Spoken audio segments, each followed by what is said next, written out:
দেখুন 18 ফেব্রুয়ারি থেকে প্রতিদিন রাত 9টা হঠাৎ একটা ধারাবাহিকের টাইম স্লট ঘোষণা করা হল। যদিও ধারাবাহিকটির প্রোমো অনেকদিন আগেই প্রকাশ পেয়েছিল, প্রকাশ পেলেও ধারাবাহিকটির টাইম স্লট ঘোষণা করা হচ্ছিল না। নতুন ধারাবাহিকের আগমনে বন্ধ হচ্ছে তুমুল জনপ্রিয় ধারাবাহিক। বন্ধ হওয়ার তালিকায় যেসব ধারাবাহিকের নাম উঠে আসছে তার মধ্যে রয়েছে আনন্দী, তুই আমার হিরো। এবার একদম সবাইকে চমকে দিয়ে চ্যানেল নতুন ধারাবাহিকের টাইম স্লট ঘোষণা করল। যদিও এই স্লটে ধারাবাহিকটি আসার কথা ছিল না। কথা হচ্ছে জি বাংলার আসন্ন নতুন ধারাবাহিক 7 পাকে বাঁধা ধারাবাহিককে নিয়ে। এই ধারাবাহিকে মুখ্য চরিত্রে অভিনয় করবেন জনপ্রিয় অভিনেতা রাহুল মজুমদার ও নায়িকার চরিত্রে অভিনয় করবেন নবাগতা অভিনেত্রী সম্পূর্ণা। ধারাবাহিকটি আসছে এক্রোপলিস এন্টারটেইনমেন্ট প্রোডাকশন হাউজের ব্যানারে।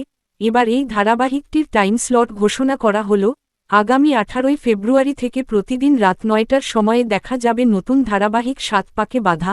তো বন্ধুরা, তোমরা কে এক্সাইটেড কমেন্টে জানাতে পারো। বাংলা বিনোদন জগতের সকল আপডেট পেতে চ্যানেলটি সাবস্ক্রাইব করুন। ধন্যবাদ।